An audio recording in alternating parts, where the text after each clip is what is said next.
and let's finish off with just a little bit more hip opening type stuff. So now you're going to be in a wide stance squat, otherwise known as a sumo squat.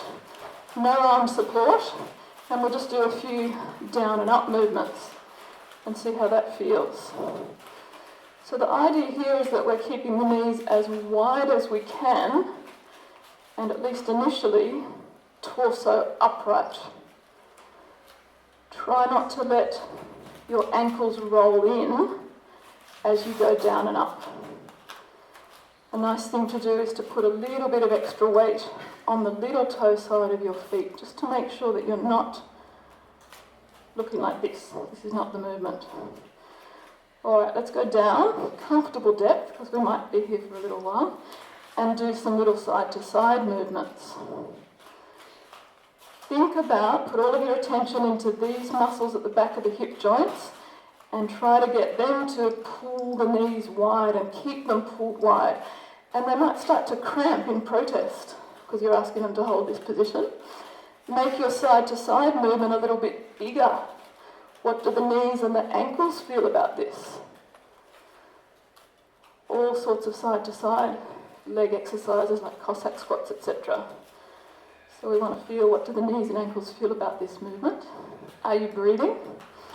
Is anyone feeling anything yet? We'll keep going then until you do. I feel nothing. You lie then. Alright, hands here. Now go as deep as you can. Try to get the hips below knee height. And then put the arms like this. And maintaining the activity of the muscles at the back of the hip joint, you can also use your arms to help open the knees a little bit more. Go a little bit deeper as you're trying to drop the hips down. Breathe. Nice big smile. This is enjoyable. We could stay here for another 10 minutes. And now I'm just doing some little side-to-side movements. You get to a certain depth where you're actually not making any effort to hold it, just kind of wedged there. Alright, let's pause. Do a little contraction, try and pull the knees together against the resistance of your arms. 3, 2, 1, stop, take a breath. Try and sink the hips a bit deeper and get the knees a bit wider. And then move around. I'm thinking about little movements in the hips. Think about little movements in the knees, and clearly there's movement in the ankles, and go the other way.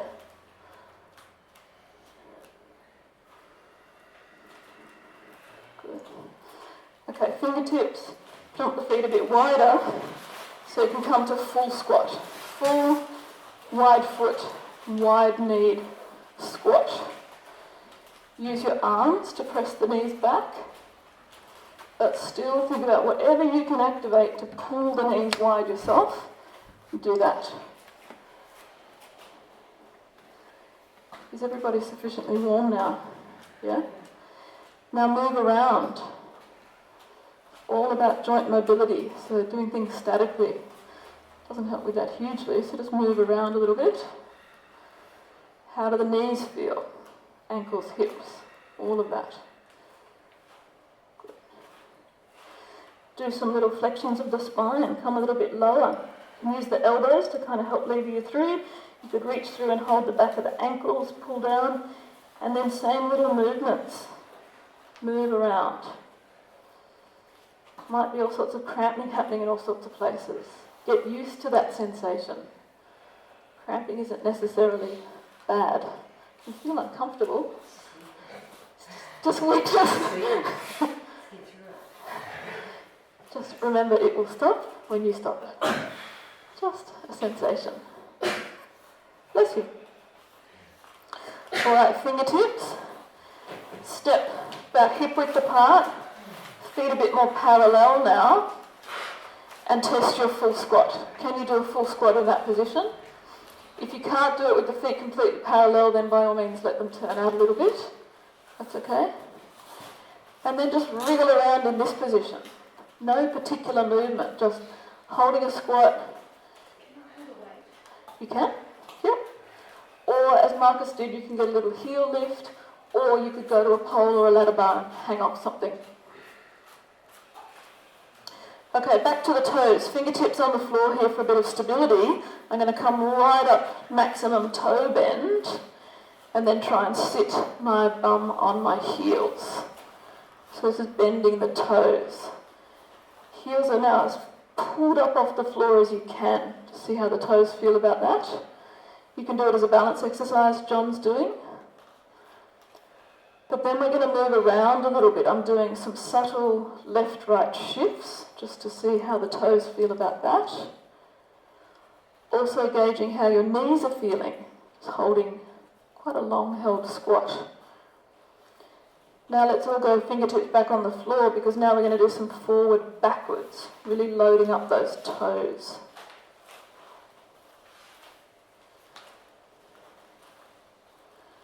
Then go as far forward as you're comfortable and then go back to the left, right. So you're really bending the toes in all sorts of interesting ways. Can you make them go soft, or do they kind of really want to cramp in protest? Try and have the foot as relaxed as you can. Good. Alright, put the heels down and then just come up into a gentle forward bend here. I've got my knees a little bit bent, so there's no real stretch happening. I'm just getting used to being in that position. And then just wriggle the hips around a little bit side to side, little arcing movements. Just give your knees a bit of a straighten around it.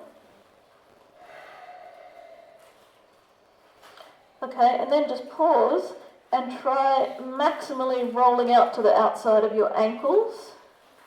Maximally, really actively evert the ankles. And then holding on that eversion in the ankles, do some side-to-side shifts of your hips. What sensations do you get through the back of the legs there? Is it mainly in the lower leg? Does it come up through the back of the knees? The straighter you've got the knees, the more you could expect that it pulls all through that outer hamstring line, outer part of the leg, up into the glutes a bit. But you've added that ankle roll. Good. Now that you've warmed it up, make the movements a bit more fluid. Kind of swing. I'm just doing little arcing things with my pelvis. Keep the upper body still or let it get involved. Up to you.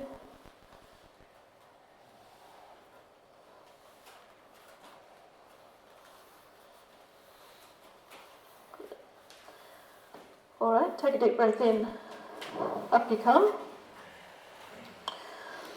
Alright, and now to put the whole thing together, you're going to do some combination circles in this plane. So before we were doing circles in this plane, now you're just going to think about how can I get my whole body circling, do things with the arms, legs straight, legs bent, whatever movement feels good in your body, and go both directions. Think about that whole side line from the outside of the ankle, up the outer part of the leg, through the waist. You could try having the pelvis tucked versus untucked. The lever can be quite short or the lever can be really long, stretch out. Also feel the strength you're developing in that coming up phase. You're using all those waist muscles to pull you up. Good, do a few in each direction.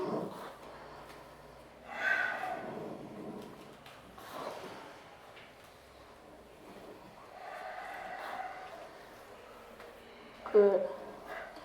Okay, let's do 5 more in each direction. If you've been going really slowly, do some smaller scale but faster ones, or vice versa. Vary the movement that you're asking the body to do.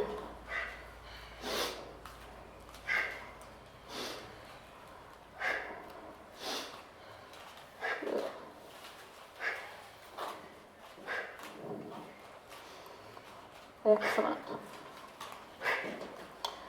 Okay, and then just complete the sequence with a little standing round out. Just in case there's any little residual tension in the lower back, just trying to curl here. You can do this statically or you can flex the spine and then just add a little bit of wriggling around.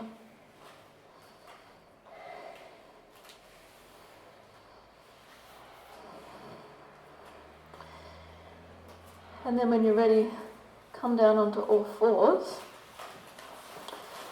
And we'll finish off with some wrist work, because we're going to move into some straight arm supports in a minute. We will be loading up the wrists, so we want to feel how the wrists feel about that. So I've got my hands as though I was about to do a handstand or push-up or something, about shoulder width apart, fingers outstretched, and then just try some little pulsing movements forwards and backwards. My elbows are pressed straight. If this is a strong movement, then make it really small scale, just little pulses, and then pause with the shoulders as far forward as you're comfortable with. By all means, tuck the toes under and hover the knees if you want to load up more. It's completely scalable. Do a little contraction there, press the tips of the fingers into the floor. 3, 2, 1, stop, press the elbows straight, see if you can go a little bit further, and then do some left to right shifts. Feel what it feels like in the wrists, in the hand, in the fingers. Now I'm doing some little circles or figure eights. I'm just adding some movement to that basic loaded wrist extension. Elbows are straight. Good. Okay, come back. Shake out. And now the opposite movement. No particular order to do these in. If you found that first one quite intense, you might want next time to start with this one, because it pre-stretches the ligaments on the front of the wrist, or the back of the wrist I should say. Some people find that's what they need to do in order to then make the first movement feel comfortable. So can you press the elbows completely straight? Have a little bit of play with changing where the inside of the elbows are pointing. So can you swing them to the inside, swing them to the outside? Get some interesting sensations in the wrists. And then try and pause with them pointing to the front. That's it. Same little pulsing movements back. You're just pulling yourself back towards, bum towards heels. Elbows are straight. Try and keep some load coming down through the back of the wrists. Pause, do a contraction, press the back of the fingers into the floor. 3, 2, 1, stop. Load up a little bit more. Side to side shifts. I want to really explore those different lines in the wrists. Because when you do your pushing and all that kind of stuff, you can never be certain that you're going to be on one particular line. You want to condition the wrists for all these different positions at a gentle load like this. Good. Okay. Pause and do a series of finger curls. You're trying to curl the fingers up completely, all of them. Notice whether any of the fingers are a bit recalcitrant. They don't respond. For me, it's the index finger. Quite want to curl as much. Can you make a full fist? Can you curl them completely? Is there any left-right difference? And up you come. Shake out. Feels good to do a series of fist and release after that one. You could, of course, do any sequence like that one arm at a time, if it's just too intense for you. And just ease out. Okay, now very last thing we're going to do is a hip flexor stretch, preceded by a little hip mobility sequence on all fours. So I'm just on all fours like this, and we're going to do a series of practicing just this movement of the leg in the hip joint, and you'll come forward in a kind of semi-lunge, but not maximum lunge, and then go back. So just make sure you've got plenty of room either side of yourself. And just play with that. No further instruction. Just swinging the leg around the side and then having it land in a little lunge position. Good. Do maybe 5 on one side, then switch to the other side. First round, and we'll do several rounds, is how does that feel in the hip joint? Is it clunky or does it move nice and fluidly in that range?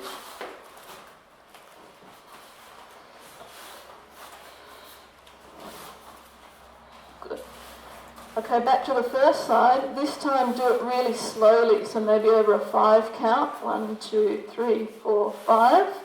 Little lunge. Back you go. Slow in the bringing the leg around range of movement.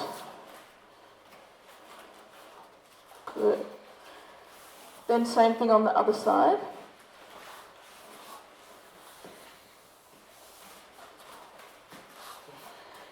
Are you aware of any left-right difference in the hips in this movement? The way you could make this easier would be to get one of the rolled up mats and raise your hands a little bit. Then it would be easy to bring the leg around.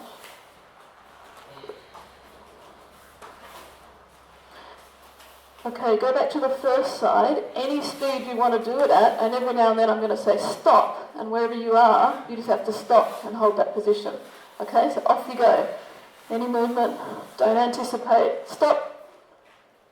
And resume. Good. I'll try not to be too nasty. Stop.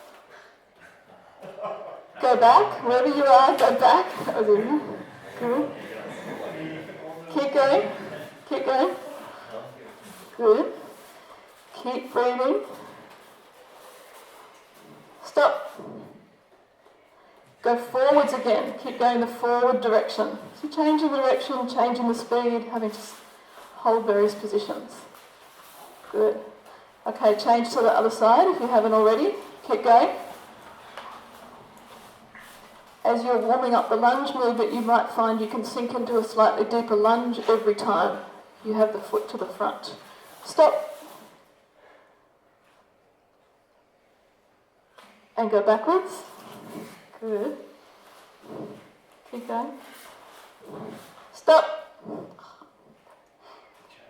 Go back. Absolutely. Keep going. Forwards or backwards doesn't matter. Feel what this feels like in the lower back. If there's too much arch happening there, you might want to add a bit of a tucking action with the pelvis. Stop. And go back. Good.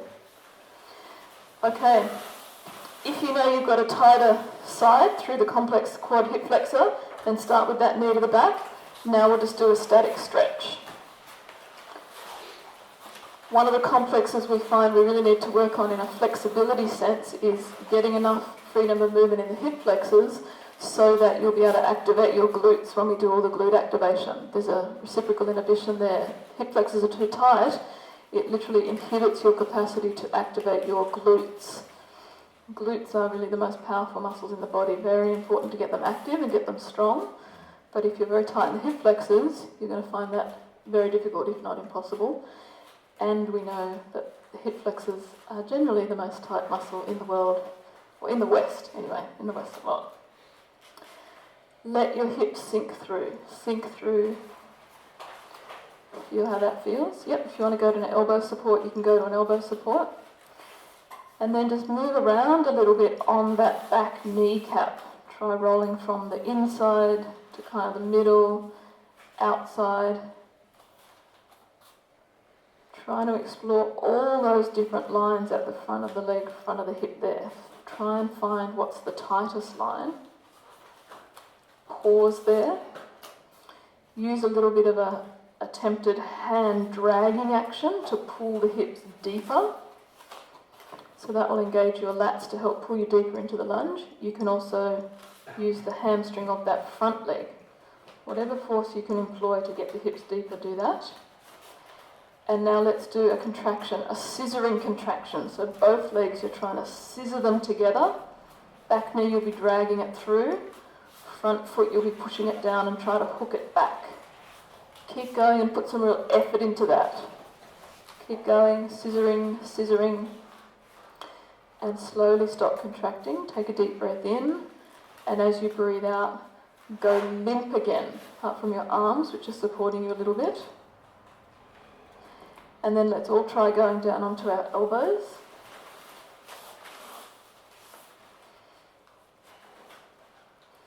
Do some tiny wriggling around, left to right, rotating the hips, move around a little bit in that position.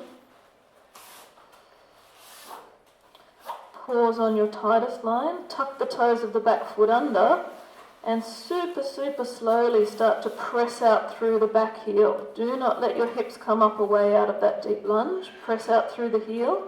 At some point the knee will come up. Pause there, take a deep breath in, and as you breathe out, let the hips sink again. Sink deeper.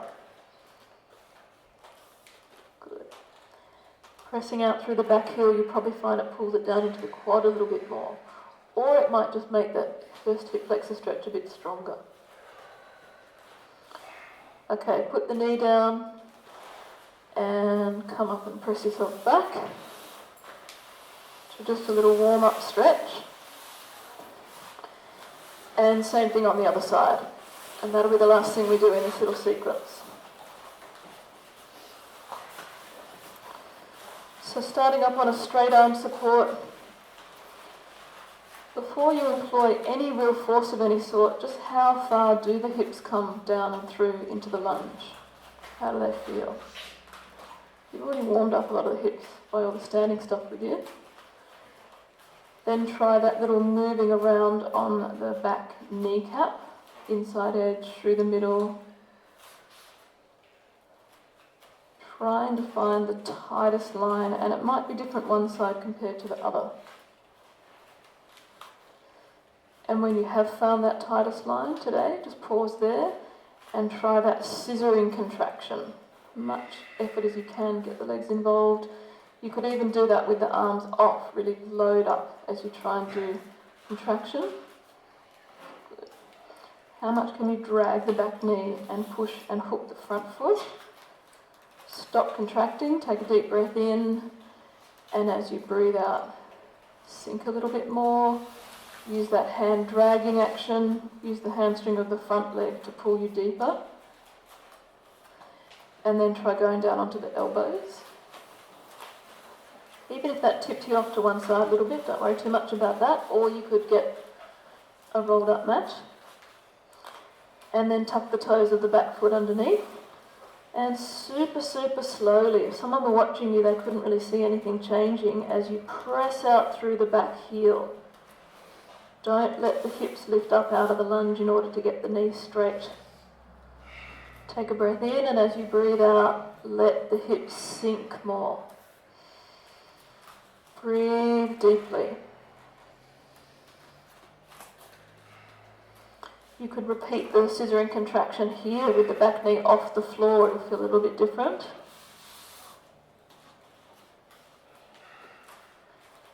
And then put the back knee down. Relax the back foot. Just hang there for another couple of breaths. Do some tiny movements. Wiggle around a little bit.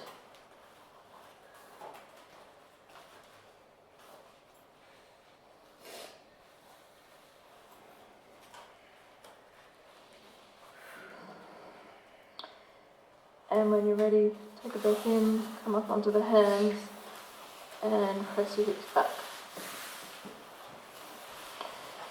And come up, and just go for a little walk around.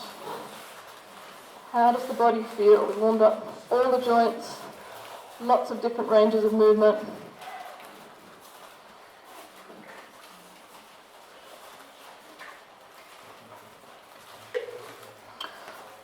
Alright, so we'll leave that one there. Let's have a couple of minutes break. If you need to go to the loo, grab some water, whatever you need to do. And then we'll come back and get into our spinal alignment segment.